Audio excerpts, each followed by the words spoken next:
हम Bareka guest house आपको लिए चलते हैं। वीरेश पांडे इस वक्त हमारे साथ हैं। वहां पे कुछ मूवमेंट हो रही है। वीरेश, क्या घट रहा है वहां पर? देखिए राजेंद्र, सबसे बड़ी आपको खबर दे दूं, कार्यक्रम में थोड़ा संशोधन है। 9 बजे प्रधानमंत्री ने एक बैठक बुला ली है यहां पर, और अपने जनप्रतिनिधि जो वाराणसी से हैं, जो उनके संसदीय क्षेत्र के विधायक हैं, उनके साथ 9 बजे प्रधानमंत्री बैठेंगे। यानी काशी क्षेत्र के कुछ पदाधिकारियों के साथ प्रधानमंत्री की बैठक यहां होगी। जो गेस्ट हाउस है, प्रधानमंत्री का कार्यक्रम था कि 8:50 पर वो प्रशासनिक भवन जहां अनुभव शुक्ला मौजूद है, वहां पर मुख्यमंत्रियों के साथ वो पदाधिकारियों के साथ भी बैठेंगे। लेकिन कार्यक्रम में संशोधन हुआ है, और संशोधन की सबसे पहली खबर हम दर्शकों को ये बता दें कि प्रधानमंत्री का अब जो कार्यक्रम है, शेड्यूल है, थोड़ा बदला है, और 9 बजे एक बैठक प्रधानमंत्री लेंगे। और ये गाड़ियों का काफिला आप देखिए, ये जो विधायक हैं, जो प्रतिनिधि हैं भारतीय जनता पार्टी का, उनसे संबंधित ये गाड़ियां हैं। और सीधे ये एक्सक्लूसिव तस्वीरें जो आपको गेस्ट हाउस के पास से दिखाई पड़ रही हैं, जो टेलीविजन स्क्रीन पर, ये केवल और केवल एबीपी गंगा के पास है। ये मैं अपने कैमरामैन से कहूंगा कि ये जो गाड़ियों का काफिला है पूरा दिखाएं, जो गेस्ट हाउस के अंदर जाना चाहती है। जनप्रतिनिधियों के साथ प्रधानमंत्री की बैठक 9 बजे शुरू होगी। तमाम प्रशासनिक अधिकारी, तमाम विधायक, काशी क्षेत्र के प्रतिनिधि धीरे धीरे जो बेरेका का गेस्ट हाउस है, जहां प्रधानमंत्री ने रात्रि विश्राम किया है, वहां पहुंच रहे हैं। इसलिए ये गाड़ियों का एक्सक्लूसिव जो तस्वीरें टेलीविजन स्क्रीन पे आप देख रहे हैं, ये तमाम प्रशासनिक अधिकारी और जनप्रतिनिधि यहां धीरे धीरे पहुंच रहे हैं। एक विधायक जो रोहनिया के थे, उनकी मुलाकात प्रधानमंत्री से हुई है। वो इंतजार अब कर रहे हैं अपने साथियों को कि वो फिर उन्हें कहा गया है अंदर से कि 9 बजे सभी लोग इकट्ठा हो। जब विधायक जी से मैंने पूछा तो उन्होंने कहा कि प्रधानमंत्री की खूबसूरती है कि जब भी काशी आते हैं वो कभी मंडल अध्यक्षों से मिलते हैं, कभी बूथ अध्यक्षों से मिलते हैं, कभी जो विधानसभा के प्रभारी हैं उनसे मिलते हैं, जिलाध्यक्षों से मिलते हैं, काशी क्षेत्र के पदाधिकारियों से मिलते हैं। तो ये गतिविधियां बढ़ गई हैं।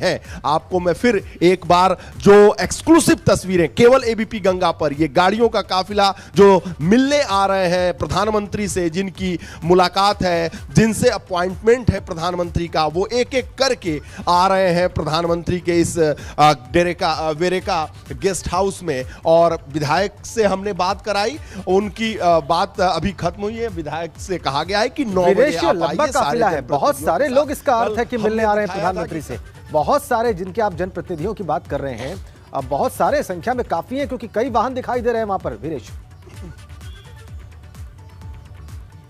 देखिए राजेंद्र, ये एक्सक्लूसिव तस्वीरें केवल एबीपी गंगा पर है। ये दावा मैं कर सकता हूं कि जिस जगह पर मैं हूं अभी कोई दूसरा चैनल है ही नहीं, उसके पास इस खबर की जानकारी ही नहीं है कि 9 बजे प्रधानमंत्री ने बेरेका के गेस्ट हाउस में मीटिंग बुला ली है। अपने जनप्रतिनिधियों के साथ वो बैठक करेंगे, संवाद करेंगे, मुख्यमंत्रियों से मिलने से पहले, उनको गाइडेंस देने से पहले दिशा निर्देश देंगे। देखिए, काशी क्षेत्र में 2022 का चुनाव होना है पूरे उत्तर प्रदेश में। काशी क्षेत्र चूंकि इसलिए महत्वपूर्ण है कि प्रधानमंत्री देश के सबसे बड़े नेता हैं, तो यहां की जो पोजीशन है वो ठीक रहनी चाहिए, और यहां की जो सारी सीटें हैं वो भी निकलनी चाहिए। इसलिए जो जनप्रतिनिधि हैं, जो विधानसभा क्षेत्र के प्रभारी हैं, जो जिलाध्यक्ष हैं, काशी क्षेत्र के प्रभारी हैं, जो यहां के भारतीय जनता पार्टी के नेता हैं, जिनके ऊपर स्टेक लगा हुआ है, प्रधानमंत्री जिन पर भरोसा करते हैं, जो यहां के सह प्रभारी हैं, उन सारे लोगों के साथ प्रधानमंत्री की यह बैठक होगी। प्रधानमंत्री उन्हें दिशा निर्देश देंगे कि किस रूप में पार्टी को जिताना है, क्योंकि 2022 का लक्ष्य प्रधानमंत्री के सामने बहुत पड़ा हुआ है। और प्रधानमंत्री इसी के मद्देनजर आप देख रहे हैं कि लगातार उत्तर प्रदेश में कैंप कर रहे हैं। हर दूसरे दिन, तीसरे दिन प्रधानमंत्री की एक रैली होती है, हजारों करोड़ रुपए की सौगात होती है। प्रधानमंत्री युद्ध स्तर पर यूपी में काम कर रहे हैं, वो चुनावी सभाओं को भी संबोधित करते हैं, विकास योजनाओं पर भी बात करते हैं। तो प्रधानमंत्री के सामने और सबसे महत्वपूर्ण चुनौती है कि काशी क्षेत्र की ज्यादा से ज्यादा सीटें भारतीय जनता पार्टी की झोली में जाए, कमल खिले, इसकी जिम्मेदारी प्रधानमंत्री की भी है, क्योंकि प्रधानमंत्री का कर्म भूमि है और लोग जानना चाहते हैं और संसार की नजर रहती है कि काशी में क्या हो रहा है, भारतीय जनता पार्टी को कितनी सीट मिल रही है, काशी में प्रदर्शन कैसा है भारतीय जनता पार्टी का, कमल कितना खिला है। तो ये चुनौती पिछले चुनाव में भी थी, आपने देखा होगा 2017 के चुनाव में भारतीय जनता पार्टी और इस बार भी है, बिल्कुल ठीक है, फंसी हुई मानी जा रही थी। प्रधानमंत्री ने 3 दिन कैंप किया